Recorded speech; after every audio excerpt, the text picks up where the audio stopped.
তাআলার ইশারায় সাগরের পানি দুই দিক থেকে ধেয়ে আসে। পানির প্রবল স্রোতে ফেরাউন সহ তার গোটা বাহিনী ভেসে যায় এবং সেখানেই তাদের মৃত্যু হয়। কিন্তু মৃত্যুর আগে ফেরাউন উপলব্ধি করতে পারে জীবনভর সে মুসা আলাইহিস সালামের বিরোধিতায় যা কিছু করেছে তার সবই ভুল ছিল। সে অতীতের কৃতকর্মের জন্য অনুতপ্ত হয় এবং ব্যাকুলভাবে আল্লাহ তাআলার কাছে ক্ষমা চাইতে থাকে।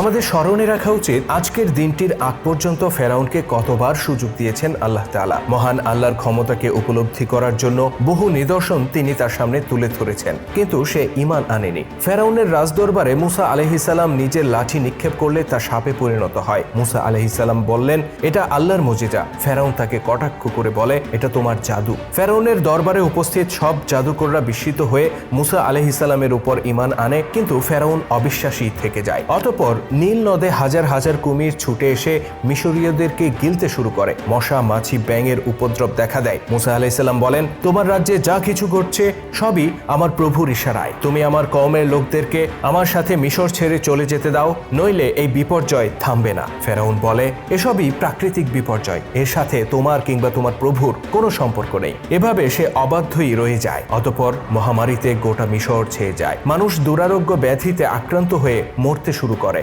সবাই উপলব্ধি করে মুসা আলাইহিস সালামের খোদার সামনে ফেরাউন অক্ষম। তার রাজদরবারের কর্মকর্তারাও কেউ কেউ এসে ফেরাউনকে অনুরোধ করে মুসা আলাইহিস সালামের সাথে মিটমাট করে নিতে, কিন্তু ফেরাউন তাদের কথা শোনে না। বরং সে ঘোষণা দেয় মুসা আলাইহিস সালাম ও তার কওমকে নির্বংশ করে দেবে। সে যখন মুসা আলাইহিস সালামের কওমকে নির্বংশ করে দেওয়ার ঘোষণা দেয়, তখন আল্লাহ তাআলা ঘটান ঠিক উল্টো ঘটনা। ফেরাউনের একমাত্র শুরু করে দেয়। তারা পদে পদে নবী মুসা আলাইহিস সালামের অবাধ্য হতে শুরু করে। এমনকি তারা আল্লাহকে বাদ দিয়ে মূর্তি পূজা শুরু করে। তারা এত বেশি অবাধ্য হয়ে পড়ে যে এক পর্যায়ে ফেরাউনের মতো এই বনি ইসরায়েলীদের উপরেও আল্লাহ তাআলা গজব নাজিল করেন। আল্লাহর এত এত মুজিজার সাক্ষী হওয়া সত্ত্বেও কিভাবে বনি ইসরায়েলীরা আল্লাহর সাথে নাফরমানি করে এবং পরিণতি হিসেবে তারাও কিভাবে লানতের পাত্রে পরিণত হয়, সে ব্যাপারে বিস্তারিত আলোচনা থাকবে আমাদের পরবর্তী ভিডিওতে। নিয়মিত আপডেট পেতে সাবস্ক্রাইব করুন আমাদের চ্যানেলে এবং ক্লিক করুন পাশে থাকা বেল আইকনে। আর আজকের পর্বটি কেমন ছিল